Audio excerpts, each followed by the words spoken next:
Assalamualaikum warahmatullahi wabarakatuh. Balik lagi di channel Jejak Malam Story. Pada malam hari ini kami akan membawakan sebuah kisah lagi, tentunya kisah horor. Ini kisah tentang apa nih? Kos-kosan tuh sate. Kos-kosan tuh sate. Banyak dari teman-teman yang gak asing dengan cerita mitos tuh sate. Mitos rumah tusuk. Oke, tanpa berlama-lama lagi, langsung saja kita ke video.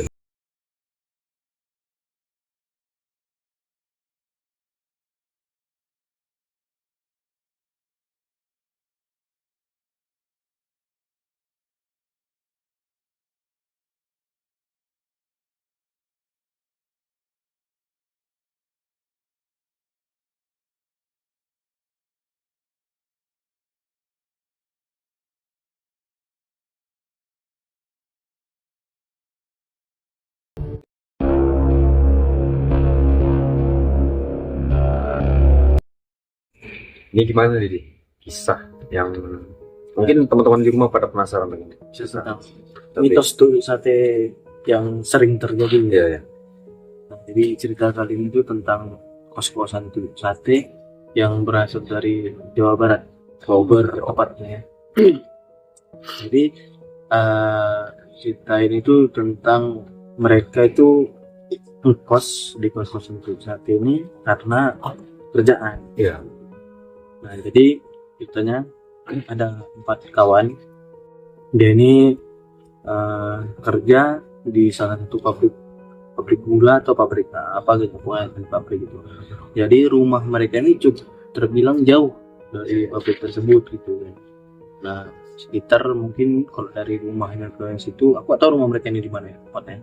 Sekitar 2 jaman atau 1 jam lebih. Jadi mungkin karena capek gitu kan, karena mereka tuh sering juga tidur di pabrik itu gitu kan. Nah, jadi mungkin karena nggak enak gitu sama orang-orang pabriknya gitu kan, jadi mereka tuh nyari kos-kosan lah yang deket-deket gitu kan.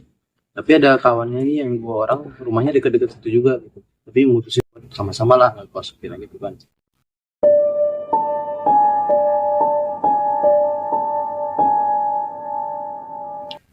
Jadi suatu hari itu mereka lagi kerja gitu. Kita sebut aja nama-namanya dulu. Ini nama yang disamarkan ya. Ada yang kembar itu namanya Nanda sama Nando, terus Rian sama si Irfan. Jadi satu hari ini si Irfan sama si Rian ini lagi kerja gitu. Terus si Nanda sama Nando ini rumahnya yang paling deket nih dengan ini. Jadi mereka mau buat libur nyari kosan. Jadi hari itu tuh nyari dapat kosan kan. Jadi akhirnya dapet nih kosan yang lumayan besar gitu, besar untuk 4 orang gitu ya kan. Jadi kos-kosan ini tuh terletak nggak jauh dari pabrik gulanya, sekitar paling 2 km ke 3 km lah gitu. Dan kos-kosan ini tuh dia bentuknya itu little L, terus di bawahnya itu ada lapangan kecil, baru di depannya itu ada kayak kamar mandi sama yang punya kos-kosan gitu. Nah, jadi kos-kosan ini little L terus tingkat. Yeah. Jadi tangga naiknya itu di pojokan kan, little L itulah tangga naiknya. Nah, jadi akhirnya pas mereka pulang kerja nih nongkrong nih di warung kopi gitu kan, tanya sama si Rian gitu kan, gimana tuh kos-kosan udah dapat belum? Udah gitu kan, di daerah ini gitu. Berapa harganya? Main murah lah, 500.000 gitu kan. Tuh satu kamar besar. Nah, jadi hari itu hari libur lah gitu, mereka tuh 2 hari libur gitu kan. Akhirnya mereka pindah. Jadi dibawalah baju-baju yang tadi sering tinggal di pabrik itu, akhirnya dibawa nih sama si Rian gitu kan. Jadi satu kamar nih 4 orang. 4 orang gitu. Cuman yang netap di sini nggak mereka berempat. Yang sering netap di sini si Rian gitu. Si Irfan ini nih, karena dia memang punya keluarga gitu kan, tapi memang rumahnya si Rian sama si Irfan ini sama gitu di daerah jauh gitu kan. Cuma si Irfan ini masih sempat ngasih situ gitu kan, kalau dia nggak pulang pun ketemu keluarganya gimana gitu ya kan. Nah, akhirnya pas libur 2 hari itu si Rian ini bawa nih barang-barangnya gitu kan, yang tadinya dibawa di pabrik itu di bawa kos-kosan gitu kan, sama di Nanda sama Nando. si Irfan ini lagi pulang ke keluarganya gitu kan. Pas mereka di perjalanan aman-aman aja gitu, akhirnya nyampe lah di kos-kosan. Jadi kos-kosan ini yang tadi aku bilang itu bentuknya little L, depan itu ada pagar. Pas di belakang pagarnya ini kan bentuknya little L gitu kan, straight ada pagar, di belakangnya pagar itu ada pohon mangga gitulah, mungkin udah besar gitu, udah tinggi gitu. Jadi kondisi kos-kosannya ini di lantai bawah itu, yang deretan sini tuh gak ada orang. Deretan sininya ada orang. Yang little L yang panjangnya itu ada orang, ada sekitar 3 atau 4 5 orang lah itu di bawah situ. Nah, jadi mereka ini dapat kos-kosannya di lantai 2, di paling pojok gitu. Dia antara kamar nomor 1 sama kamar dia.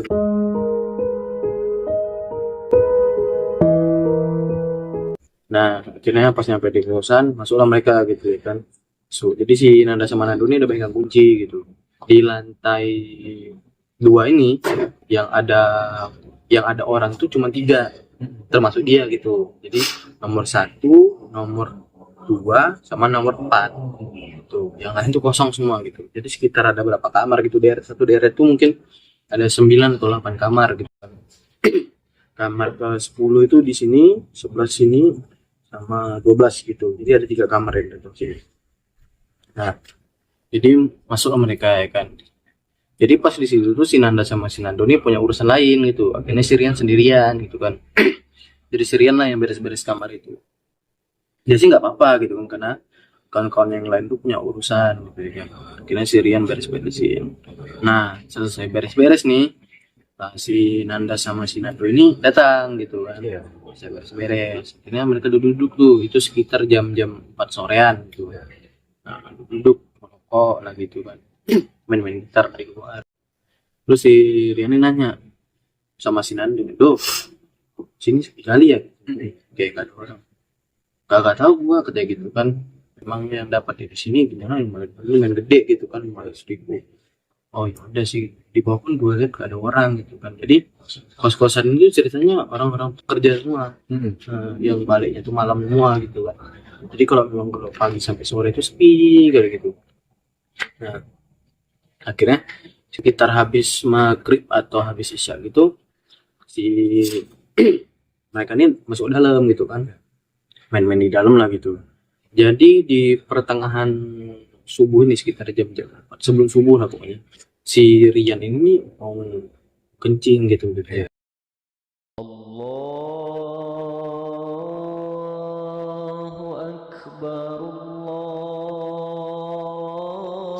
Kebangun karena masuklah dia ke kamar mandi. Masuk kamar mandi, terus pas selesai dari kamar mandi itu, jadi pintunya itu yang kalau kita tahu yang bulat, ada cetekan, ada cetekan gitu kan. Itu cetekan itu di luar, tuh jadi kuncinya itu di dalam, jadi kebalik gitu dibikinnya. Nah, jadi pas si Rian ini mau buka gitu, udah selesai, dia kunci itu jam 4 subuh. Akhirnya digedor tuh kan, dah gitu kan, bukain dong gitu kan, jangan main-main gitu kan. Udah selesai nih gitu. Pas dia manggil gitu, si Nanda sama si Nando nih gak nyaut kan. Akhirnya dia tuh manjat. Jadi si toiletnya itu nggak tinggi sampai ke atas plafon gitu, nggak, jadi setengah gitu, jadi bisa nengok gitu. Akhirnya dia manjat, dia nengok, si Nanda sama Nando ini masih tidur pulas gitu kan. Akhirnya turunlah dia dari situ, turun gitu kan. Dia tuh kunci sendiri nih. Akhirnya dibuka lagi, dia bisa gitu kan. Nah, lanjut lagi lah dia tidur terus sampai lah ke pagi gitu kan. Jadi tiba jam-jam 9-an lewat itu si Irfan ini datang gitu kan. Si Irfan ini posisinya itu nggak kerja di pabrik gula gitu, dia kerja dekat-dekat situ gitu, jaga kafe gitulah gitu kan. Nah, si Nanda sama si Nando ini udah pulang, jadi tinggallah si Rian sama si Irfan ini. Nah, terus pas jam-jam berapa gitu, jam-jam 3 sore gitu, si Irfan nih mau kerja gitu kan, dia pulangnya malam gitu. Si Rian nanya, Pan pulang jam berapa gitu kan, mungkin jam-jam 11 gitu kan. karena tutup toko jam segitu biasanya, kata dia. Oh ya udah, nanti kalau misalkan aku pulang chat gua ya, itu gua mau pergi sama cewek gitu kan. Jadi si Rian ini mau jalan gitu sama ceweknya. Nah, akhirnya pergilah si Irfan. Si Rian ini mau mandi, mau ibaratnya mau beres-beres lah gitu, badannya kan mau bersih-bersih, mau jalan sama ceweknya. Mandilah dia. Tiba-tiba pas lagi udah selesai mandi nih, itu terkunci lagi nih pintu, terkunci lagi gitu kan. Jadi apa namanya, dia mau ngomong sama siapa juga nggak bisa gitu kan, lagi tutup. Jadi dia niat mau manjat itu masih basah lah gitu, takut ini pleset gitu kan. Jadi dia usahain supaya terbuka gitu dari pintu itu. Nah tiba-tiba pintu depan terbuka. Dipikirnya mungkin si Irfan nih, ada si anak gitu kan. Irfan gitu kan, bukain dong gitu kan, gua stuck lagi nih kata gitu kan. Lagi terus si Irfan cuman gitu doang. Nah terus nggak lama si Irfan tuh dia dengar suara kayak dek dek dek dek dek gitu. Bukan kayak dia, iya bukan tapak kaki, kayak orang yang lagi lompat. Nah kayak gitu. Jadi karena dia bilang gitu kan, Pan cepat dong gitu kan, bukain gitu kan. Si ini juga bilang lagi gitu. Nah karena dia mungkin udah geram kali kan, jadi dia manjat nih, maksa manjat. Jadi pas dia lihat manjat itu, pas dia lagi udah nyampe di atas, jadi ada kayak benang putih itu keluar, lompat-lompat dari kamar dia, dari kamar mau keluar gitu. Sini kaget dong dia, siapa itu pikirnya kan, mungkin maling atau apa gitu kan. Dia mikir positif masih nih, karena si Rian ini posisinya kayak nggak percaya lah sama hal gituan gitu kan. Cuman ini udah kedua kalinya dia dikunci dari kamar mandi gitu. Akhirnya dia keluar dari situ, nampaklah dia. Nah, mungkin tadi dipikir mungkin si Irfan nih, masih si Irfan, dia mikirnya masih si Irfan, cuman Irfan nggak dengar mungkin atau apa gitu ya kan. Nah, akhirnya ditengok mungkin ada kunci Irfan atau apa ketinggalan gitu kan. Udah lah, akhirnya dia beres gitu kan. Nah jadi si Rian ini punya motor, di kunci motornya dia ini ada kayak peluit itulah. Jadi kalau misalnya kuncinya hilang, disiulin, dia tuh bunyi cicit. Nah, kayak bunyi perincit itu. Jadi kalau disiul gitu kan, disiul lah sama dia kalau dia nyari kuncinya atau hilang itu, dia bunyi nih. Jadi pas dia mau pergi jalan-jalan itu, kuncinya ini nggak tahu kemana. Di atas meja, di TV gitu kan, di bawah kasur segala macam nggak ketemu-nemu. Dia siul pun nggak pernah kedengaran. Jadi dia pas mau pergi sama dia itu kan, dia nyari kunci motornya nih, nyari meja, di dekat meja TV, di bawah kasur segala macam, udah nyari gak dapet, di nyul pun nggak bunyi. Padahal kok disiul itu tuh sebenarnya bunyi gitu, cicit. Nah akhirnya ceweknya dia udah nelpon kan, ada mama, lu mana kok nggak datang gitu ya. Bentar lah, gua pesen kunci motor gua gak ketemu gitu kan. Mungkin dia mikirin lagi nih, mungkin si Irfan nih yang kunci motor dia, atau si Nando lagi ngumpetin gitu kan. Seng-seng lah mungkin. Akhirnya dia pesen Gojek gitu kan. Akhirnya dia turun lah ke bawah, kunci pintu itu, turun ada ke bawah, tunggu. Jadi parkiran motornya itu ada di luar pagar. Jadi nunggu situ. Nah datanglah Gojek. Si Gojek kan ngomong, loh mas, nggak pesen satu lagi buat ceweknya? Posisinya nih udah maghrib gitu kan. Dia sendiri nunggu di luar. Terus si Gojek datang ngomong, loh mas, nggak pesen lagi satu buat ceweknya? Lu cewek yang mana, kata gitu kan. Lu sendiri di sini. Lah itu tadi di belakang mas, ceweknya masuk lagi ke atas, kata gitu. Lalang ngaco lu gitu kan. Akhirnya pergilah dia. Gila, dengan apa namanya, dengan rasa yang gak karuan itu, yang tadi dikunci, terus kunci motornya disembunyiin gitu kan. Akhirnya pergilah dia kan. Itu sekitar jam 11 malam itu di chat lah sama si Irfan gitu kan, gua mau balik nih gitu kan. Oh ya udah, gua mau balik juga. Nah jadi si apa namanya, si Rian nih nyampe duluan di kos-kosan, nunggu di bawah nih karena takut soal yang tadi itu gitu kan, apalagi udah jam 11 malam gitu, nunggu si Irfan lah. Jadi dia laki-laki santai duduk di parkiran itu gitu kan, lagi ngerokok lah. Tiba-tiba bunyi cicit. Kunci motornya bunyi gitu, cicit. Lu bingung dia kan, aku nggak siul kok kunci motor bunyi tapi dicari dia gitu. Rupanya kunci motornya di bawah motornya dia, jatuh di bawah motornya dia gitu, bunyi tapi cicit sendiri, dimatiin dia gitu kan. Bingung dong dia, siul kok nggak siul gitu kan, tiba-tiba bunyi, oh mungkin lagi error gitu. Nah, kira nggak lama dari itu si Irfan datang pakai motor dah.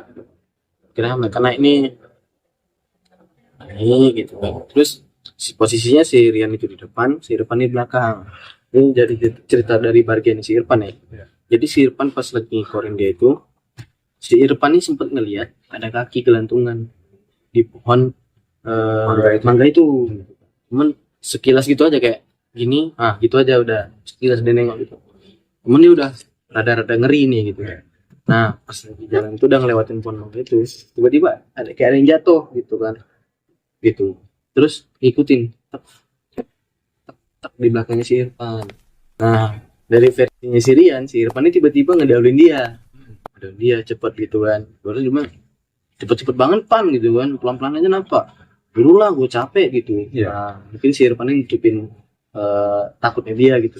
Akhirnya mereka buru-buru dah gitu. Nah, jadi pas lagi naik tangga, orang dua ini tuh ngeliat sekilas dari ini tangganya kan gini, seret naik, ini baru naik ke atas. Dan jadi pas lagi naik kayak gini ke sini, pas di deretan landainya itu, dia nengok dari situ ada putih-putih langsung ke sana. Mereka dua-duanya ngeliat nih.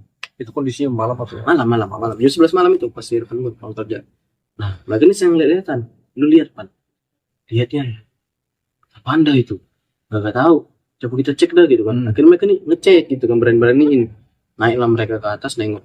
Jadi posisinya Wak, nah, yang di sini nih dia belum di semen, gak dipagar, jadi kayak los gitu aja ke belakang ini. Jadi posisinya di belakang itu masih hutan-hutan. Nah jadi pas mereka lihat, kira apa anda tadi melewat itu, malah langsung ke sana lagi gitu kan. Ya mereka mungkin halusinasi kita gitu kan, udah malam juga nih gitu. Kayak buru-buru nih pergi lah mereka. Nyampe di kamar dah. Kira mereka tidur. Enggak tidur. Jadi nungguin si Nanda sama si Nando gitu ya. Karena datanglah si Nanda sama si Nando gitu kan. Karena mereka besok mau kerja gitu ya kan. Sekitar jam pagi gitu. Pagi jam berapa itu mereka dapat kabar dari pabrik tuh libur, nambah lagi liburnya sekitar 2 harian gitu kan. Oh ya udah deh sekalian aja lah main di sini gitu kan, di Nando gitu. Pas pula mereka bawa baju tuh lumayan banyak gitu kan. Nginep dah mereka itu, tapi ya di situ tuh si Irfan sama si Rian nih udah kena gangguan gitu kan, cuman yang nggak terlalu fatal kali gitu kan. Mereka tuh masih nutupin sama si Nando ini, cuman diem-dieman gitu aja gitu kan.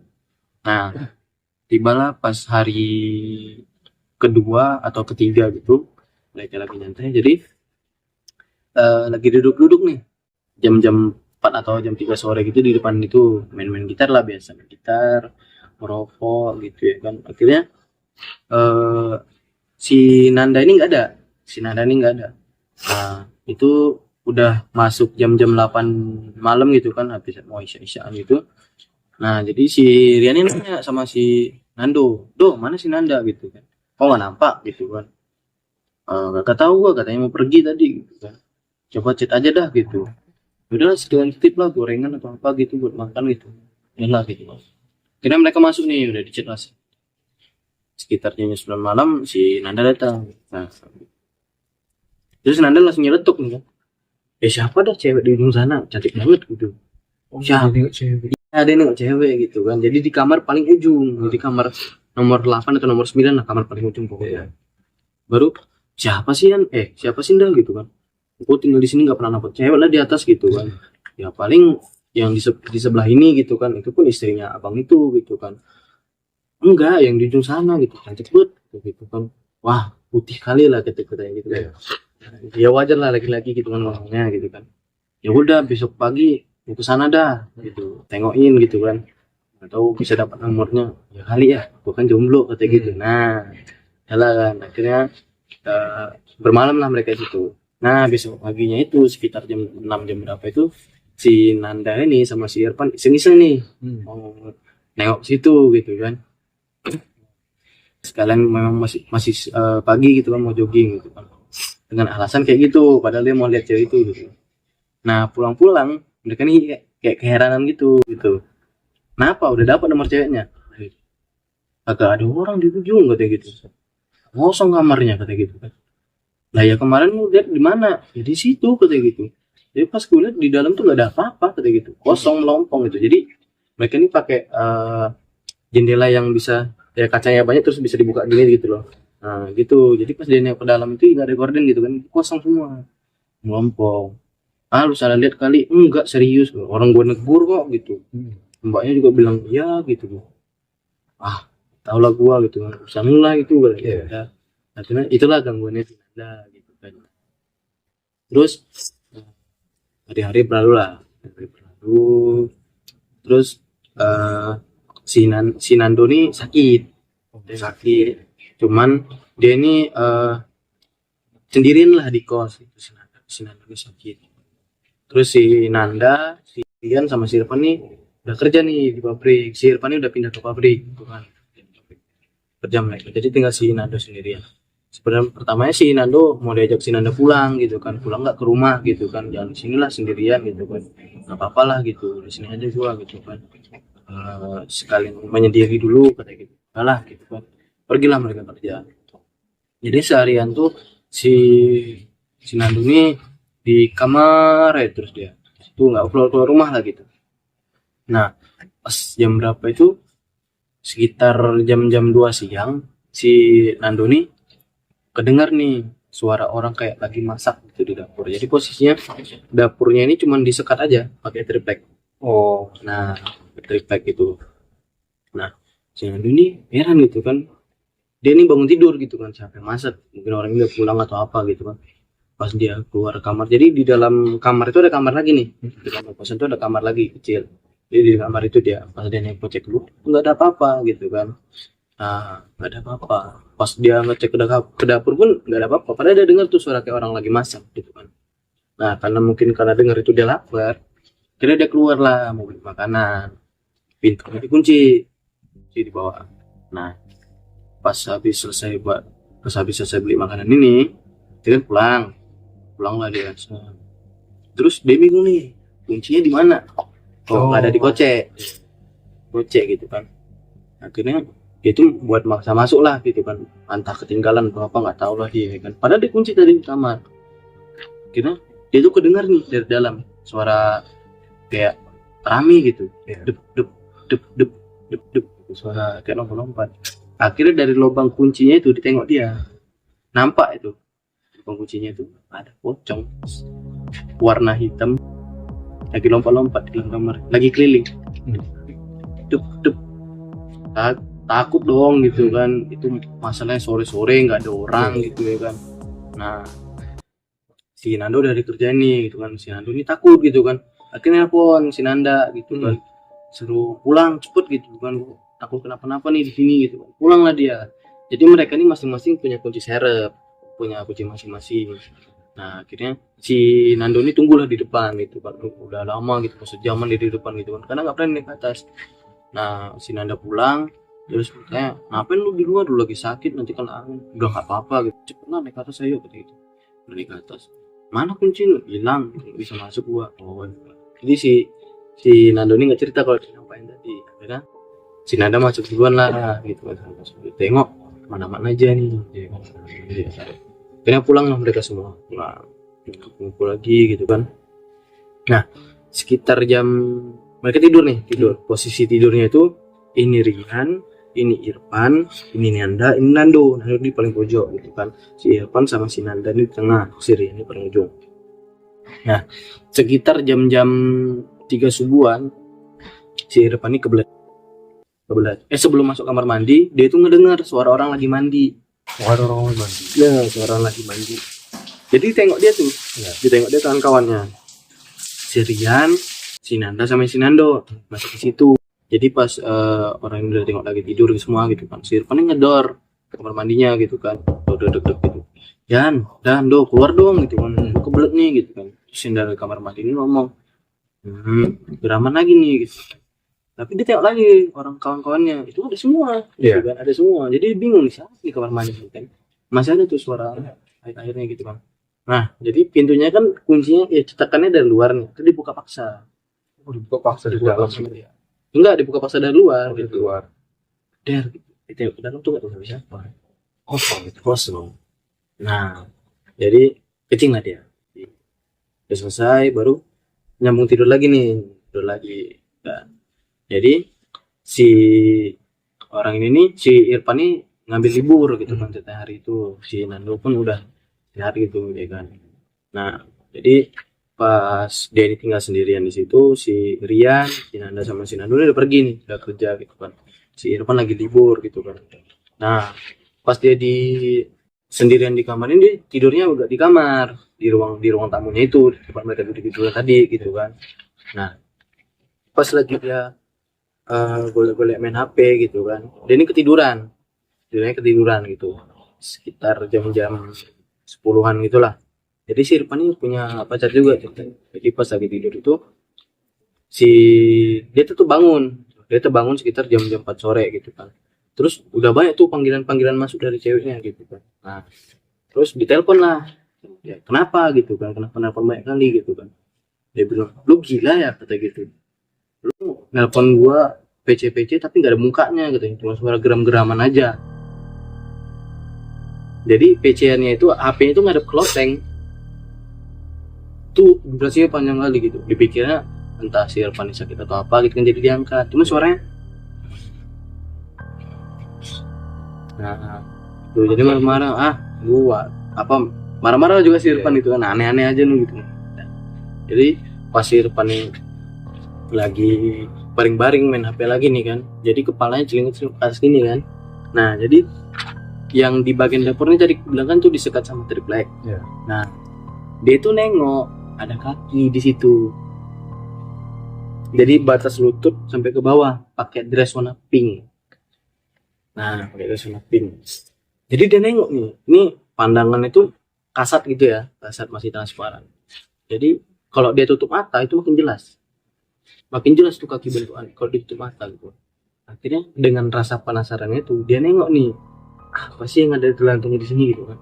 Jadi pas dia ngintip antara triplek itu, dia ngintip kayak gini gitu, ada sosok entah itu kuntilanak atau apa, panjangnya itu pokoknya dari bagian, kan dia tadi di atas itu cuma lutut doang, itu panjang kali ke bawah badannya itu. Nah, tapi itu ngadepnya ke sebelah sana. Jadi dia cuma nampak bagian kepala belakang doang. Nah, karena dia itu nge-freeze lihat kayak gitu, akhirnya kepala itu ngadep ke dia. Tak, dengan terbalik itu nganga gede banget, gede kali pokoknya dia nganga itu gede gitu. Nah, itu nge-freeze dia tuh ngeliat kayak gitu kan. Tapi dia tuh coba mejemin matanya. Tadi aku bilang kalau dia mejemin mata itu tuh lebih jelas lagi gitu, lebih serem lagi gitu kan. Nah, terus dari mulutnya yang nganga itu, dia posisinya botak, nggak berambut, botak gitu. Jadi kepala belakangnya itu nampak juga. Nah, dalam posisi yang nganga itu, dia tuh ngedenger kalau si sosok ini ngomong gitu, "Pergi dari sini." Tapi suaranya serem lah, "Pergi dari sini, pergi." Nah, akhirnya si Irfan ini pingsan, gara-gara itu pingsan. Nah, ditemuin sama kawan-kawannya pas pulang kerja tuh. Nah, si Irfan ini ngomong gitu, di situlah mereka bercerita semua, bercerita soal penampakan mereka ini gitu kan. Nah, akhirnya mereka tuh mutusin buat pindah kos saja, karena dari berbagai cerita yang mereka udah dapatin gitu kan, akhirnya mereka tuh mutusin buat pindah kos saja. Nah, jadi kan tadi aku cerita yang ada di lantai 2 itu cuman ada sekitar 3 kamar gitu kan. Nah, ini kan kamar 1 nih kamar mereka, kamar yang kedua suami istri kerja, terus kamar ketiga ini juga kerja. Jadi ini dia nih kalau nggak salah aku sopir bus. Sopir bus lintas gitu. Dia tuh jarang pulang, sekalinya pulang tuh paling seminggu sekali gitu kan. Nah, si Rian ini udah sempat beberapa kali lah ngomong sama abang ini gitu kan, kita sebut aja Bang Yono gitu. Nah, si Bang Yono ini lagi ngerokok nih depan rumah gitu kan, ceritanya mereka nih mau pindah gitu ya kan. Terus si Rian tuh tinggal lah di situ, si kawan-kawannya lagi ngapain nggak tahu. Terus ada Bang Yono situ kan, Rian sini dulu lah ngopi gitu kan. Oh iya bang gitu, ngopi lah mereka kira. Akhirnya si Rian ini buka cerita gitu kan. Mungkin 2 hari lagi atau besok gue mau pindah bang gitu kan, dapat kerjaan baru. Dia nggak, si Rian ini ngomong kayak gitu kan, kerjaan baru atau digangguin. Si Bang Yana ngomong kayak gitu kan. Tahu dari mana bang gitu kan.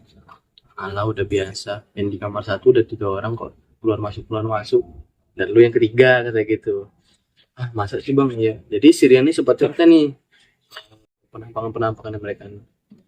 Ternyata sosok pocong hitam ini yang dikabarkan itu, ini sosok yang orang pernah di lantai 1, di bawahnya mereka pas itu mati karena terbakar. Nah, dan setelah sosok yang terbakar itu disewain lagi kan. Nah, itu ada sosok cewek yang gantung diri di situ. Terus dia itu dibotakin kepalanya. Gantung diri itu dibotakin kepalanya. Nah, itu yang dinampak sama si Irfan itu. Terus berbagai kelihatan yang lain tuh yang kayak suara geraman-geraman itu mungkin udah biasa lah kayak gitu. Nah, akhirnya ya mereka memang benar-benar memutusin buat pindah lah gitu. Dari ceritanya Bang Yono ini memang si Rian sempat nanya gitu, kenapa sih kos-kosan ini sepi banget gitu ya, karena di situ tuh pekerja semua gitu kan, mungkin mereka pulang kerja capek gitu kan. Terus bahkan ceritanya dari Bang Yono, kenapa dia pulang itu selalu di atas jam 8, karena penghuni bisa dibilang penghuni pertama nih Bang Yono juga adalah termasuk gitu kan, ada beberapa juga di bawah. Penghuni pertama nih dari dulu, setelah kejadiannya si orang yang gantung diri nih, cewek yang dibotakin, hampir setiap maghrib mereka tuh dengar suara jeritan. Setiap maghrib, makanya orang-orang ini nih pulang kerja itu di atas jam 8 semua, sengaja gitu pulang di situ biar nggak kedengaran suara jeritan ini. Karena orang-orang lama tuh pasti kedengaran, bukan orang baru tapi orang lama pasti kedengaran suara jeritan-jeritan itu. Nah, akhirnya mereka tuh mutusin lah buat pindah kos. Sekitar 2 hari atau 3 hari itulah kita pindah kos akhirnya. Dan cerita itu tuh berhenti sampai di situ. Jadi si Rian tuh ya udah lama, baru kali itu lah dia ngalamin ya. Ya, yang awalnya dia nggak percaya hal gitu, sama juga yang lain juga, si Irfan, si Nando itu nggak percaya hal kayak gitu. Jadi setelah dari kos-kosan ini mereka tuh, oh mereka ada nih selain tadi, mengerikan. Dan kata si Rian juga, setelah dari kejadian yang ini dia tuh makin sering tuh dapat kejadian-kejadian yang mungkin di luar nalar manusia lah, di tempat lain gitu. Di tempat lain. Ya. Oke, para penonton Bijak Malam, sekian saja cerita kami pada malam hari ini. Nantikan terus konten-konten video kami selanjutnya. See you next time.